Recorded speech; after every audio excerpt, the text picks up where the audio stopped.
Whenever I'm talking about life here in Sweden, whether it's with you guys on the internet or with my friends back in England, there's one question that I can almost always guarantee is going to come up at some point in the conversation. People are always saying to me, you've been in Sweden for quite a while now, you've taken some time to orientate yourself, now we really want to know, what are some of your favourite places that you've experienced since you've been here in Sweden? What have you really enjoyed visiting, seeing, doing and exploring? But as you'll know if you know a thing or two about Sweden, the country is so long that an experience in the south is completely different from what you would expect in the north, and for that reason it makes it super difficult to compare the two. And for that very reason, I recently began a series right here on this channel where I'm digging into the country region by region as I explore it with some of my highlights of the things that you're going to want to do if you find yourself in that part of the country. We started back at the beginning of summer right down south here in Sweden with a video about Blekinge and Skåne, and if you've not seen that yet, I encourage you to check it out, the link will be in the description. But I also know that a handful of you guys that watch my videos are from the north of Sweden, and I got lots of comments on that video saying, how have you experienced the north? What did you think about it? Are you going to talk about it in a video? And for that very reason, when I recently found myself up on the coast of Norrland, I just knew that it had to be the next destination that I shared in this series to really give you guys the opportunity to get to grips with my experiences of the north of Sweden. Yes, I recently got the opportunity to go up to Höga Kusten or the Swedish High Coast to film my Trying Streaming video. If you've not seen that yet, by the way, link will also be in the description.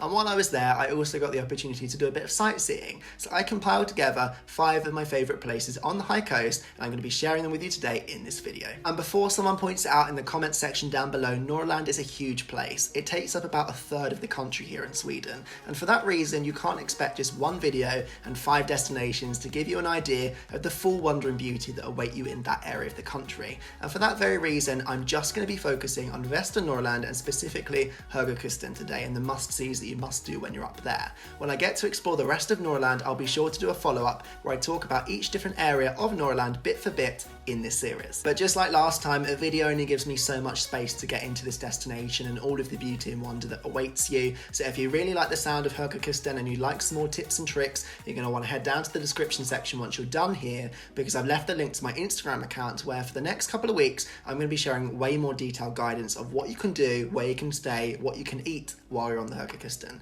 So if that sounds like something you'd be interested in, hit the description section once you're done with this video and you'll find all of the information you need. And with that said, let's jump into some of my must-see destinations on Hergercuston.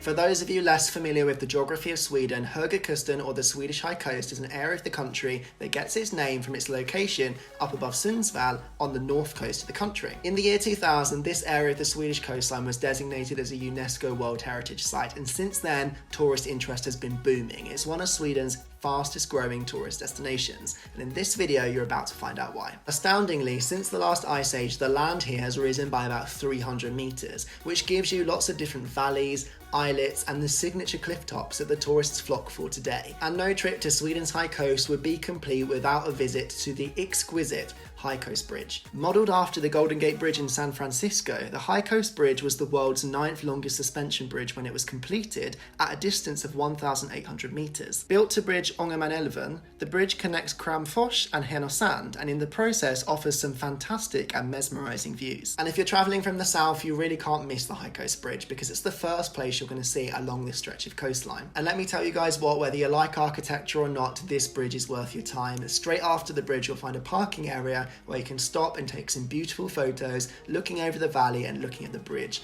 And if you're visiting in the summer, you might even get to see the midnight sun as it sets over the top of the bridge. And if that's not enough to make you guys want to stop at this bridge, you will also find the High Coast Tourist Information Desk here where you can get loads more tips and tricks about what you can do whilst you're visiting this coastline. If like me you're obsessed with islands and archipelagos, I assure you that the second thing on my list today does not disappoint. Yes, because I honestly believe that a visit to the High Coast is not complete without a boat trip all the way out into the archipelago to enjoy the mesmerising islands out there. And it's so accessible, it's just 30 kilometres off the coast of Örnsköldsvik, and there are some amazing places to explore. With ferries departing several times a day with all sorts of different routes to sort all sorts of different agendas and schedules, there's bound to be something in there for you. Starting off perhaps with a visit out to Trisunder, which is often voted to be Sweden's prettiest island, so why not go explore for yourself and make your own conclusions. If that doesn't take your fancy, I can wholeheartedly recommend a trip out to Uluvurn, which which is also known as the Mecca of surströmming. That was the reason I went to visit, to try that dish for a video. Again, if you've not seen that yet, the video is in the description.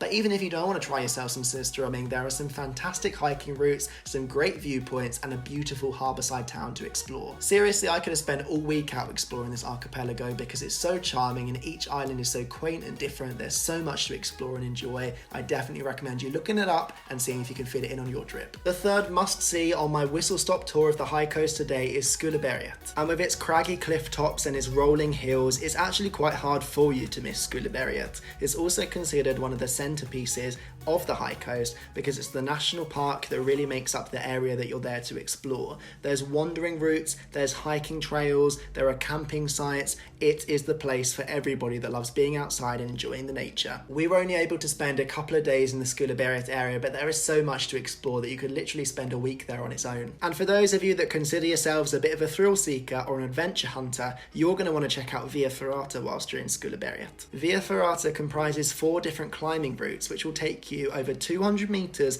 up the side of Uluvurn.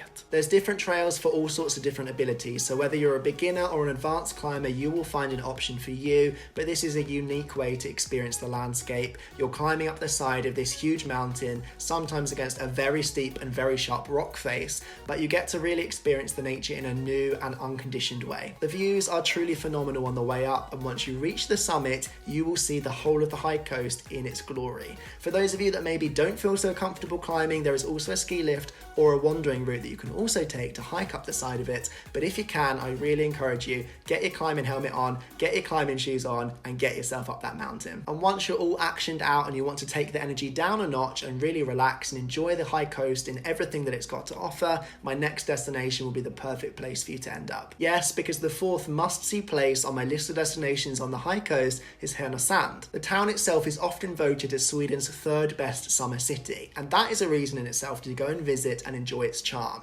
You can go and visit the beach, you can go for a swim, there's all sorts of different things to enjoy while you're there. And once you're done with all your culture and you want to get back out to the nature, there's also some fantastic hiking routes that take you out to all sorts of different lighthouses, grottos, caves. It's a whole new world to explore. And for those of you like me who are from the south, don't expect to be doing a lot of swimming on this trip. I have to admit, although I did go and try out the Baltic Sea, that area of the sea is actually filled from the mountain tops, so it's basically fresh water. You can basically not taste any salt there at all, but as a result it's freezing. Even though it was 30 degrees in the air when I went to visit, I could still only stay in for a couple of minutes before I had to get out, so I'll leave that to the locals. But I have to say, it's still worth a visit to the beaches to enjoy the landscapes, soak in the sun, and check out the nature around you. And once you've really soaked in this coastline in all its glory, it's time to head inland for my 5th and final destination today. Yes, because if you know a thing or two about Norrland, you will know that as soon as you start to head inland and away from the major cities, it's basically Swedish wilderness. There's forest, there's trees, and not a lot else. But before you make it out to the wild, wild west, one of the final signs of civilization is Sollefteå, and it's really worth your time. Famous as a winter sports destination, you can see the hallmarks of skiing all over this town. And once you're done taking in their wonder and visiting the city centre, you'll want to make your way up to Hultsberget. Yes, you guys, Hultsberget is well worth a visit if you find yourself in Sollefteå. You really can't miss it because it's actually the tallest and highest point in the city, and from the top you can get stunning views down on the city down below. As I said before we got started today, guys, if there's anything you heard today that you found really interesting and you want to know some more, check the description once you're done with this video and you'll find my Instagram account. There, over the next couple of weeks, every Wednesday I'm going to be sharing a new destination from the High Coast with way more tips, tricks, ideas, things to do, eat, discover, and enjoy while you're there. So you're going to want to go and check that out. And then once you're done there, make sure to head right back here to the comment section down below and let me know where in Sweden I should feature in the next episode of this series. I would love to have your recommendations and ideas. Then, if you haven't done so already, please drop this video a like. It means a lot. If you're not subscribed, you know what to do. Turn the bell on. You'll be the first person to know as soon as the next video comes out. You can continue to follow this series too, and I just really appreciate the support and the interest. So thank you to all of you guys that watch, comment, and get involved. It means a lot. Until I see you next time, thanks again for being here, and I will see you guys very, very soon with a new video. Till then, goodbye, guys.